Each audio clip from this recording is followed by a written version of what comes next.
in the show saying that we were only selling non-fungible token versions of the comics. Yes. And that we would only be accepting Ethereum or Dogecoin. That's good. I don't...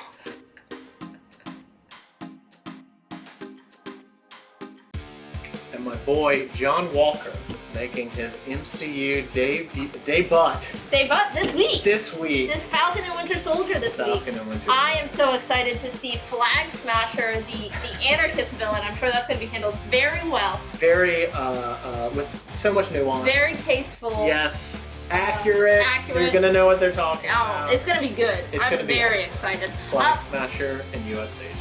Hello. We're back. It's been a couple weeks. Yes. We have our orders in on time, so that's very exciting. Yes. That means Harrison and I can talk to you about what's coming out this week because we actually have the physical books. Yes, and I have escaped from Donkey Kong's jail and arrived. I'm sorry I haven't been here, but I'm back and ready to roll. Yeah, I was trying to exert some like soft power, stage some sort of consolidate power, get rid of Harrison. Yeah. Make this really just the Siena YouTube channel. And it worked. It worked. I have been cooed. Yeah.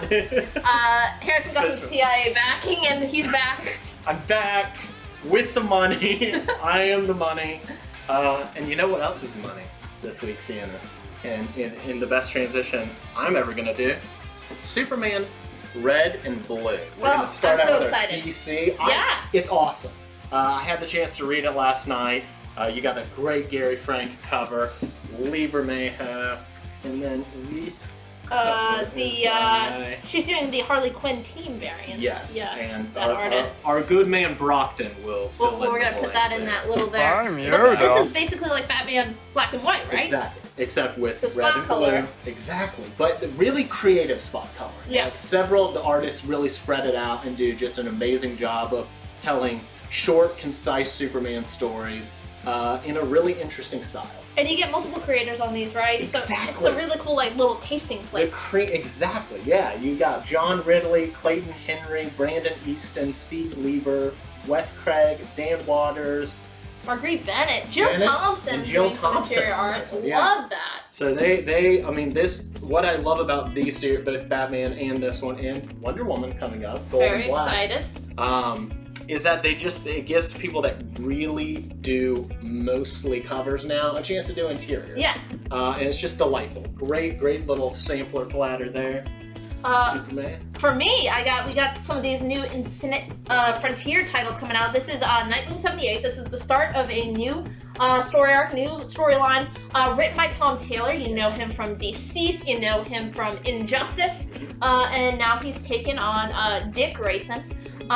Very exciting. You get, I really like the B cover as well. Yeah. But yeah, if you like Nightwing at all, you haven't been reading it, this is a great place to jump in. Mm-hmm. And it's a really cool kind of storyline. Like you got like a little bit of like a political thriller going on that ties back into his origin. Harrison was telling me about it. Exactly. Yeah. The person that killed Dick Grayson's parents, somebody with the same last name, has just been elected as the new mayor of Bloodhaven. Okay. So it is the perfect return to basics. Again, yeah. So if you've been tired of Rick, you've been jonesing for some Dick. this is the time to jump right in. Yeah. Dick This is Grayson. the return to form. Yeah. And the art is phenomenal. Another book that I was pleasantly surprised by is Truth and Justice #2. Brandon Easton again.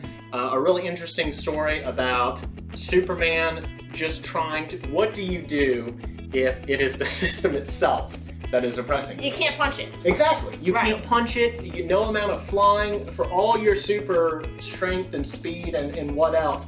How committed are you to the concepts of truth, justice, and the American way? Really strong entry. It's a single issue. Yeah, because all each of these issue it's like an anthology. The first issue was on Vixen. This is the Superman issue. Yeah. Very impressed by it. The art was really nice, and I absolutely love the B cover there of him raising up the Daily Planet. Yeah. Just great stuff. Really enjoyed that one. Rounding us off. Rounding us off on DC, Justice League 59. I didn't even grab the A cover because I wanted to show that B cover. Gorgeous wraparound cover. Yeah. This is, again, the first issue in the new Infinite Frontier Justice League. It is written by Brian Michael Bendis. Ram V does a backup story in there as well. A really good dark Justice League dark story. Yeah, and who's the interior artist? it's Marquez. Yes. Yes. Yeah, doing great interior art. And yeah, so if you've been missing Bendis on Superman, he's now doing Justice League, and this is kind of more of a follow-up to the Naomi storyline that he kicked off in her own series, which is really exciting because she has that CW series coming up. So this is kind of bringing her to the forefront of the DC universe and giving you some more background into that character. So if you're interested, you saw that she's getting a CW show, you don't know much about the character, this is a great way to dive right in and see her interact with the big hitters. Yes, it's so fun to just like, because it's about her getting tapped and brought up to the big league. Yeah, exactly. Intended. And of course, the covers. The covers, you get some Justice League. Zack Snyder cut specific Justice League variants for this issue. Liam Sharp up front. Liam Sharp does a really cool, is that Steppenwolf on the cover? Just Cyborg, still made it on the cover. Very cool. And then you have Jim Lee doing Martian Manhunter, Wonder Woman, Aquaman, the movie Aquaman. Yeah. And then of course, they did some ratios. The black and whites on these are going to be like the 1 in 10, 1 in 25, 1 in 50 on these bad boys. They are gorgeous looking. I love Liam Sharp's especially. So good. Oh, and is this Bermejo? Bermejo did the other big one. Yes, and these are the ratio ones, but we do have as well the color version of Bermejo at cover price. Yeah, super cool. Yeah. All right, so keep an eye out for that. Those are the big DC books this week, but we got some other publishers. Moving on to Aftershock. Very exciting. The Bequest. This is a nice little high fantasy. Focuses on a group of adventurers. It has some real D&D vibes. Yeah, it's just like a classic journey. Yeah. There are MacGuffins, there are magical items that they're searching for. It doesn't try to hide what it is, it just goes for it. And Freddie Williams doing the interior art. If you like fantasy stuff, he did the DC He-Man crossover book, the interior art on that. Yes, he did. And there's some really cool pages. You get some really cool high fantasy art, so definitely keep an eye out for that one from our friends at Aftershock. Speaking of our friends, how about our friends at Dark Horse? I stole this book. I said I had to talk about it. This is James DeCoe's Orphan and the Five Beasts, issue number 1. This is a new creator-owned series from James DeCoe, who's one of my favorites. He does incredible art. He did my favorite Alien series that came out from Dark Horse recently, Aliens Dead Orbit. He did phenomenal Godzilla stuff. He is just like one of those artists that he just kills it. This is kind of like a kung fu epic, which you can kind of tell by that super long name, Orphan and the Five Beasts. It sounds like something you catch on like Spike. You know, when they're doing like 3 in the morning. 3 in the morning, yeah. So it's like watch it. An adopted warrior on a classic tale of revenge. So if you like those samurai movies, it's really like leaning into those stereotypes. And again, well, not stereotypes, but just like classic stories. And like DeCoe's art, if you haven't read Orc Stain, any of his classic stuff, you need to pick it up because he is talented. Yes. So good. Following up on last week's Noctera. So this is Image. This is Image. Image. Moving on to Image. We've got the Glow in the Dark Noctera number 1. If you missed out on this, do not go back. We've got plenty of it. It glows in the dark. It glows in the dark, but it's also Scott Snyder and Tony S. Daniel. I mean, like, I can't off the top of my head think of a stronger creative team that I could just give you for like it's a post-apocalyptic, the world is covered in darkness. On FOC this week, Jeff Johns, Gary Frank has a post. That's the only one that'll get you. That's the only one. That's true, but this is really good. It's close. Yeah. Oh, it's real. It's an excellent book. It's a fun adventure. We've got this person who ferries people through the dark where there's lots of monsters and all that good jazz. Really strong opening. I think this one is going to end up being really big. Speaking of books that I already know have been big, are big, will get even bigger. This is Invincible 1. Robert Kirkman, you know him from The Walking Dead. You know him from everything. Everything, Firepower, come on. The Amazon show, which looks phenomenal. They put out some footage that just, man, it feels like the comic. Yeah. They're getting hyped for that, so they reprinted the first issue, so you can pick it up. If you missed it, that first print's super expensive now.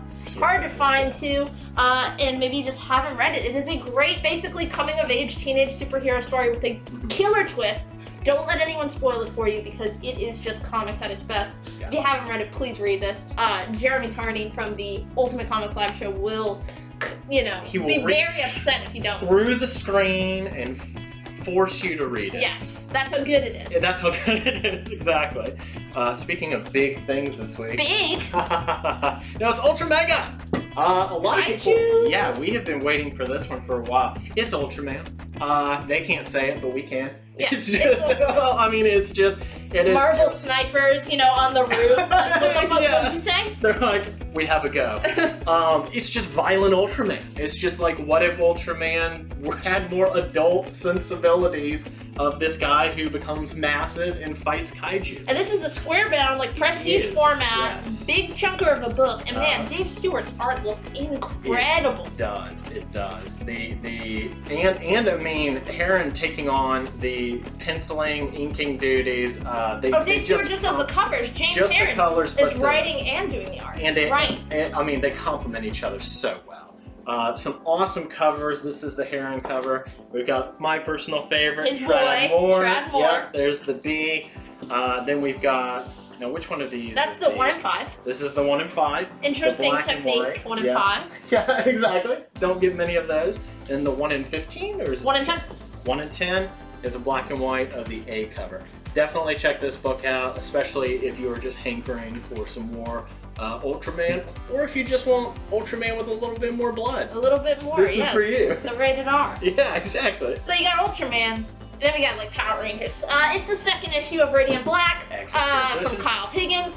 First issue was phenomenal. We've sold out. It's already gone to second printing. I think we sold out of our copies of the second printing. It's probably going to go to a third. I'm sure it's going to a third. This is Kyle Higgins, like basically like his take on like kind of like the Power Rangers, but like it's like a 20-something-year-old millennial in student debt. But what if he had basically the power of a Power Ranger? What would his life be like? Well, and would it make it easier? I mean, like, it's one of those, and like a big reason why a lot of people like Spider-Man, I feel, is because he's so relatable. This gets to the heart of that. Yeah, it's phenomenal. It's so good. And the A cover, great. B cover, awesome. Possibly better. I know. I love both of these. Hard to decide. And then you get a really cool Rod Reese. I think this is the 1 in 10. Yeah. Or 1 in 25. 1 in 25.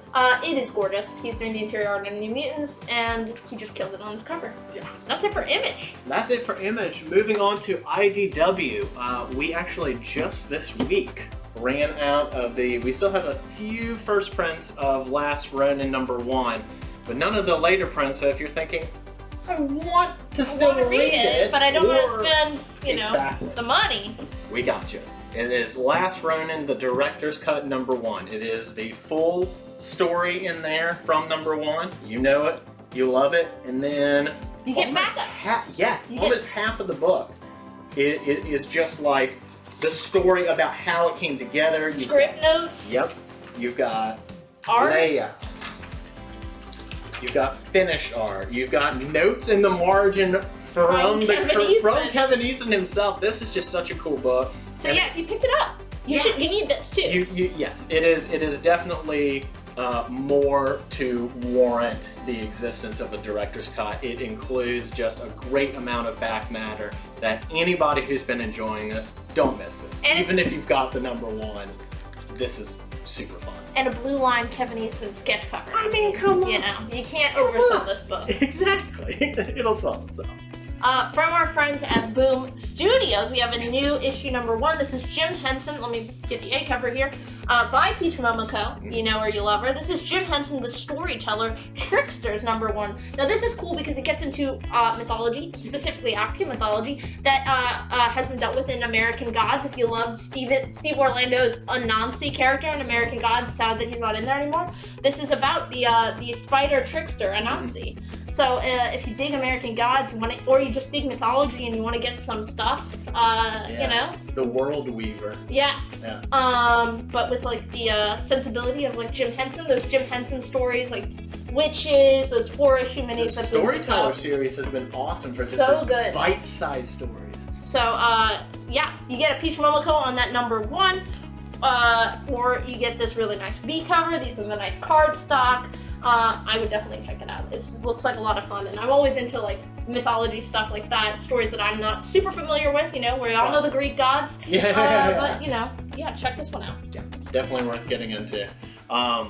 speaking of, as we move to Marvel, Marvel. I'm very excited to talk about this next one because I have been given leeway to do something special with it. Yeah. We've got Marvel number 6. Now, you heard me talk about number 5 because it was amazing. This is the best book you're not reading. And I don't know why you're not reading it, so we're going to do a little something to change that. Yeah. This week, while supplies last, we are selling Marvel number 6 for, what did we decide? $2.99. $2.99, everybody. This is just phenomenal. You've got Alex Ross doing some of the interiors on it's a Sergeant Fury story, but then the one it's so good. It's so beautiful. Yeah, I mean the colors just Greg Smallwood. Exactly. Doing just some absolute incredible work. And then we've got Lee Bermejo doing The surfer. fully illustrated interior surfer story, Silver Surfer story. It's just phenomenal. I wasted so much time that I should have been unpacking this morning, just marveling at how incredible this is. I see what you did there. I did not mean to. But this is going to be, like I said, $2.99. Please pick it up. And it's been so good. I'm gonna do you one better. You tune into the live show Tuesday night, you make an order, you get it for free. Oh, we've done better. So really cool. You get a gorgeous Alex Ross on the A cover, but show them the 1 in 25. This one's gonna be one of the hot variants of the week. Come on. Do we need to say anything? I mean, like, just look at this. And this is a $4.99 cover price that you're getting for $2.99. Yes. We're underselling it. And Harrison, this is issue 6. Yep. Can I dive in?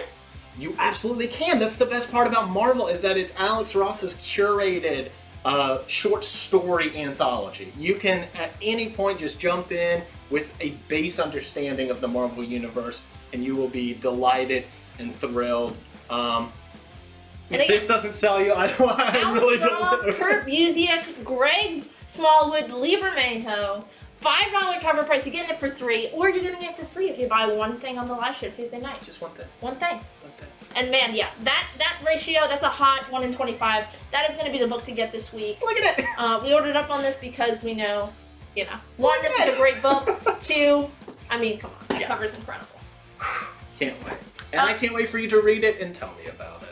Big number 1 this week, Black Knight, Curse of the Ebony Blade. This is from our boy Simon Spurrier. Yes. Our favorite writer from across the pond. Yes. Who specializes in the Brits. Yes, he does. Taking on the Black Knight. That one shot sold really well. So they're like, you know what? We're going all in. I think this is the first issue in a miniseries. It is, yeah. So you get if you dug that one shot he did, well, now you can have a whole little miniseries. This is the first issue, so even if you didn't read that one shot, you can just jump right in, get familiar with the character before you see him in the MCU. Yeah, you get some really cool covers here. I really like the Juan Cabal Stormbreakers cover, which is actually open order. And then, of course, another gorgeous Peach Momoko variant, just so pretty. Just classic Peach style. And the 1 in 25 Legend variant is just incredible. In his classic outfit, in his first appearance outfit. With the really cool psychedelic covers. This actually, the cover wasn't on Diamond before FOC, so I have a feeling this book was under-ordered because retailers couldn't see the 1 in 25. So I think this was going to be a hot one this week. Thrilled with how it turned out. Yeah, it's gorgeous. Speaking of covers I'm thrilled with, just wanted to highlight some of the Spider-Woman variants for this week. This is issue number 10. We've got the two-tone Michael Cho variant, just classic. You know, I love the way he renders. But then a really, really nice Women's History Month cover from Jen Bartel. I love it. I love the 70s outfit, the hair. It's so good. Coming from someone who loves women, I've been loving the Jen Bartel women's variants. They're just so good. I love just sticking to a certain color and just making that the theme. It's gorgeous. It's awesome. So definitely, even if you're not collecting all of the Women's History Month covers, I would definitely check this one out. Speaking of, I wanted to highlight Iron Man. Iron Man, the A cover's all done by Alex Ross. This is issue number 7, Christopher Cantwell's Iron Man. Again, just a really killer War Machine roadie cover. It's done by Alex Ross. Yeah. But then you get another Women's History Month featuring Hellcat Patsy Walker. And I love just the classic retro costume vibe that Jen Bartel went with Patsy Walker. And then again, another Michael Cho two-tone. Just really kick-ass cover. If you like Iron Man, you should own this cover. It is just very reminiscent of simple Kirby style. Yeah, and he brought back the hip plates, baby. I know. I love it. This is great. This is almost his original. This is, after they got rid of the nose. It's like the main, it's the main costume. It's the main costume. Yeah. That we're all familiar with. Then also starting up this week from Mr. McKay himself. Ooh. King in Black, The Amazing Spider-Man #1. Okay. So if you want to figure out what Peter has been up to as the entire world is covered in symbiotes, this is your ticket. We've also got the Deadpool Nerdy 30 variant by one Rob Liefeld. Who's that? Yeah, exactly.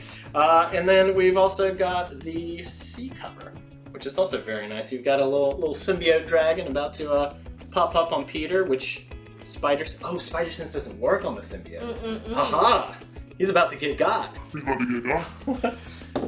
For me, another big #1 written by Kyle Higgins from Radiant Black, doing Ultraman. So maybe you don't want the rated R Ultraman, maybe you wanted that PG-13 Ultraman. This hits your sweet spot. This is Ultraman, The Trials of Ultraman. This is the first issue in a 5-issue mini following the kind of origin that he set up in the Rise.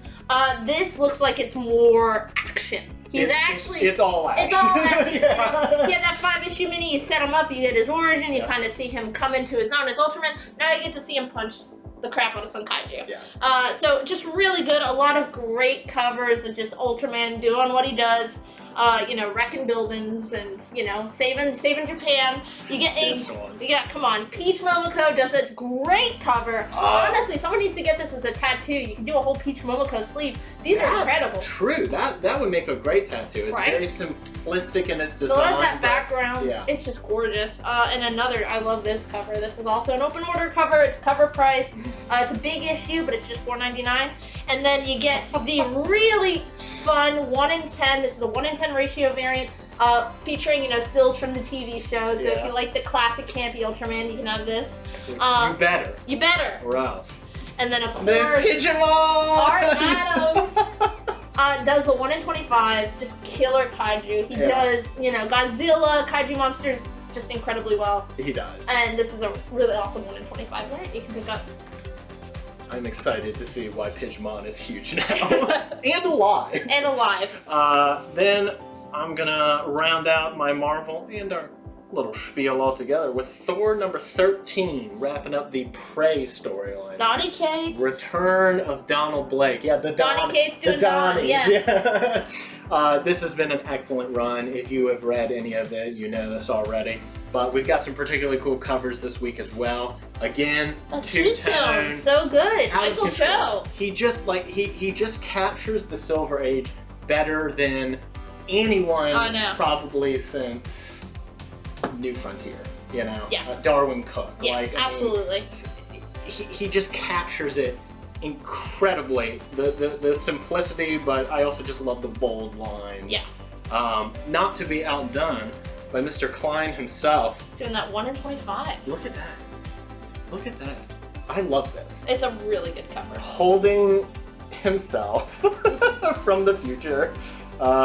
Can't wait to see what the origins of that is. I love Donnie is playing with the timeline in such fun ways. It's been such a ride. It's awesome because Aaron said okay, this is where it needs to end up, and Donnie's like, that doesn't mean we can't do this to get there. The Jeremy Bearimy timeline. Exactly. Yes, the Jeremy Bearimy. Wonderful reference. My final book of the show, it is Captain America Comics, the anniversary tribute. We're celebrating the anniversary of Captain America, 80 years. This is so cool. They did this with X-Men. Basically, you get 3 original kind of big moments in Captain America history, but all the art is redrawn by modern artists. So you have by the greats. Captain America Comics #1, Golden Age Captain America Comics #1, Captain America Comics #1 again. You get the Meet Captain America story. You get the Riddle of the Red Skull, which is that sounds like an 80s pop song. And Avengers 4, his first Silver Age appearance. When he joins the Avengers, they get him out of the ice. But yeah, you get some incredible artists on here. Peach Momoko does a page. Lionel Francis Yu, Jim Chung, Joe Bennett, Adam Hughes, Alex Ross, all kind of doing their take on the story. It's just a really, really fun story. And you get to read those Golden Age stories that you maybe never read, his actual first appearances. They're so hard to find. And you don't come across Captain America Comics #1 or Avengers 4 just lying around where you can actually like read it. Exactly. So this is such a cool concept, and they did a really awesome Mark Brooks cover. Punching the nuts. Cap punching Hitler. It is just badass as all heck. So, dive right in if you like the character, if you like Golden Age, Silver Age stuff. This is a really cool story, a really cool way to celebrate the history. 80 years of Marvel Comics. Yeah. Gonna go ahead and apologize to your wallet this week. It's a great week. It's a good week. There's some really good comics. Good week to be back. Good week to be back. Good week to be back. Kaiju week. Kaiju week, yeah, really. Tune in Tuesday for that first look at all the variants we showed. Ultimate Comics Live Show on Facebook, 7 p.m. Eastern. I'm your host. I will be going through some of these new books, along with Keys, Silver Age, Bronze Age, all that good stuff. And, you'll get a free copy of Marvel if you buy anything. And if not, go see Harrison Wednesday and get it for just $2.99. $2.99 while supplies last. Crazy. Like, comment, and subscribe. That's what the kids say. Yes, please subscribe so I can get that reality TV show deal solidified. We gotta bump those numbers up. We're at rookie numbers right now. Yeah, we got CIA money, but not Hollywood. We need that YouTube money. Yeah, we need that YouTube money. So come on. We will see you next week.